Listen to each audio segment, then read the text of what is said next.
قرۃ العین حیدر آخر شب کے ہم سفر کا فنی تجزیہ تفصیلاً گفتگو کرتے ہوئے۔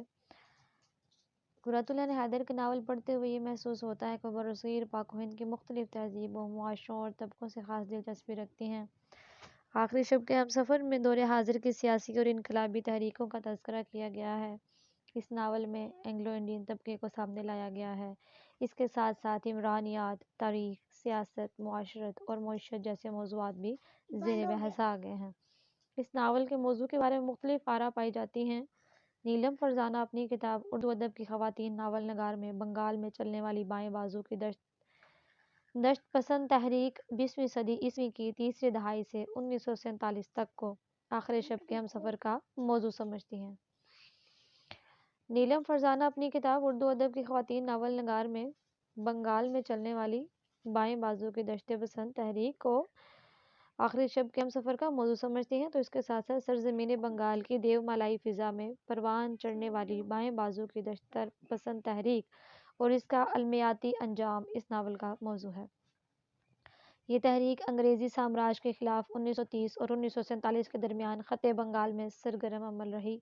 ڈاکٹر سید جاوید اختر اپنی کتاب اردو کی ناول نگار خواتین میں آخری شب کے ہم سفر کے موضوع کے بارے میں کچھ یوں اظہار خیال کرتے ہیں کہ آخری شب کے ہم سفر قرۃ العین حیدر کا چوتھا ناول ہے، جس میں سرزمین بنگال کے پس منظر میں 20ویں صدی کے نصف آخر میں رونما ہونے والی مختلف قدیم و جدید انقلابی تحریکوں کا ماجرا بیان کیا گیا ہے۔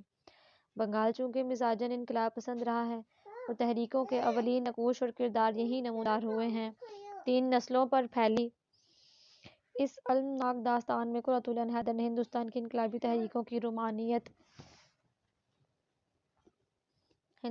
انہوں نے تحریکوں کی رومانیت کو پوری طرح اجاگر کر کے اس کی ناکامی کا ذمہ دار ان انقلابیوں کی جذباتیت اور ان کے کردار کو قرار دیا ہے، جو آزادی کے بعد ہندوستان اور پاکستان دونوں ملکوں میں ایک جیسے عمل کا شکار ہوئے۔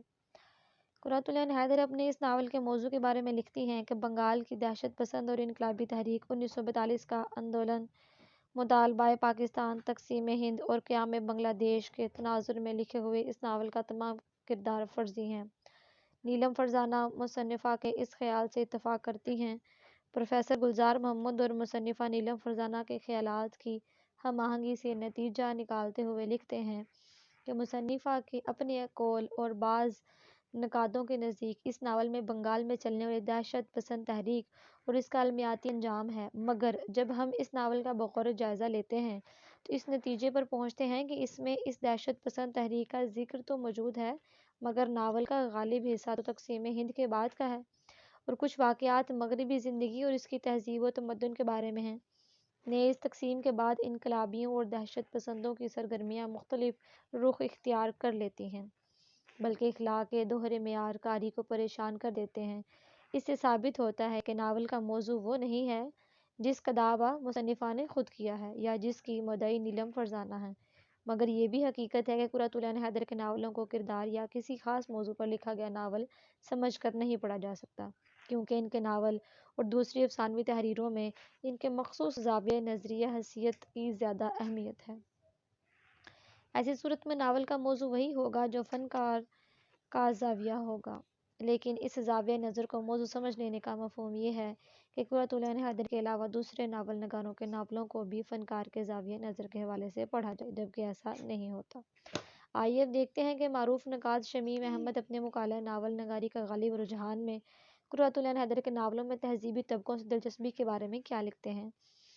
انہوں نے اپنے ناولوں میں اکثر اینگلو انڈین طبقے کا ذکر خاص انداز سے کیا ہے، جسے اس تہذیبی تناظر میں ایک خاص تاریخی لمحے کی پیداوار کہا جا سکتا ہے، جو برصغیر کی تہذیبی تاریخ اور طبقات کے ضمن میں آخری کڑی کی حیثیت رکھتا ہے اور اس کی تہذیبی وسعت کو بڑھا دیتا ہے۔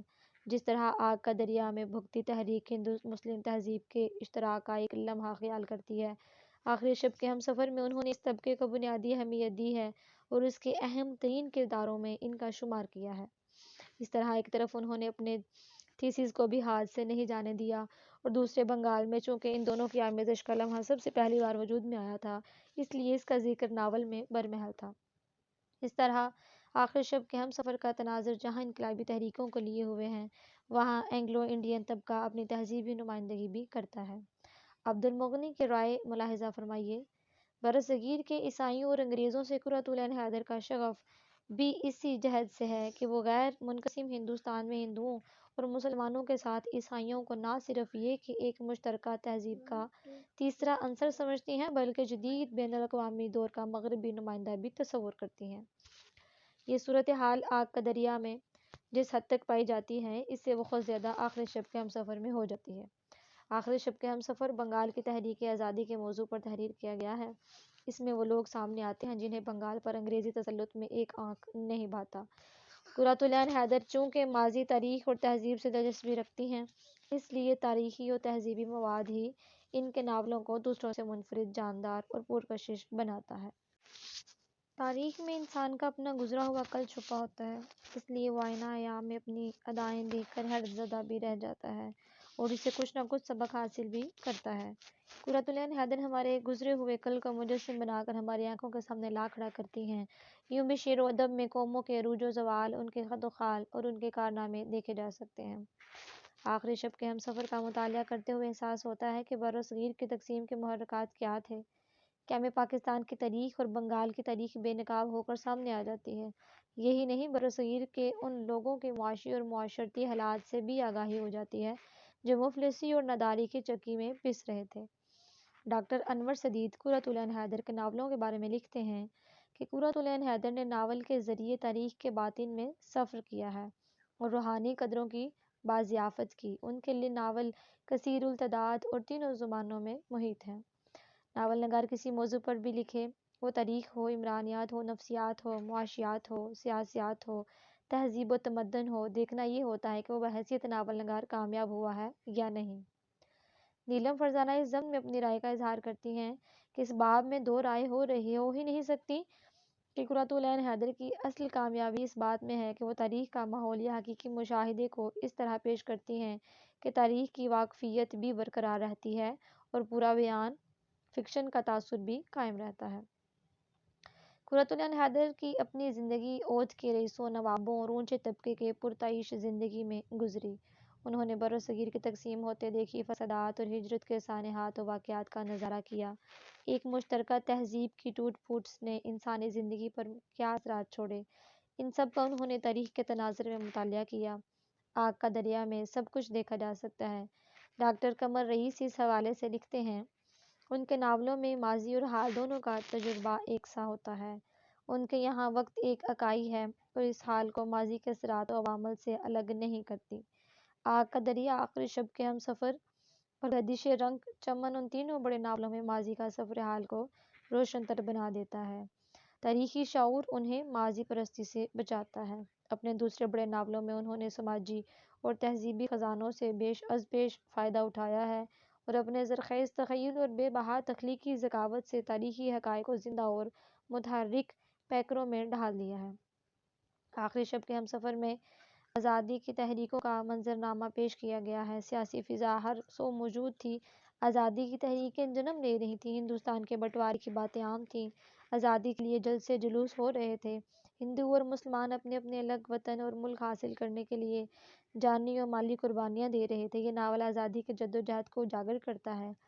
یہ ناول 1930 سے 1947 تک اور 1965 سے 1971 تک کے واقعات کا احاطہ کرتا ہے۔ اسے سیاسی ناول کا بھی نام دیا جا سکتا ہے۔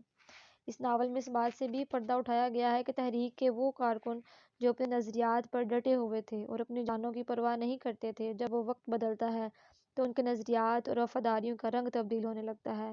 ان جانثاروں کارکنوں کے عزائم بدل گئے، ان کے راستے ایک دوسرے سے جدا ہو گئے اور ان کے خواب بکھر کر رہ گئے۔ بقول نیلم فرزانہ، گویا آخری شب کے ہمسفر ایک ایسا صنم خانہ ہے جس کے اصنام کا مقدر شکست و ریخت سے دوچار ہونا تھا۔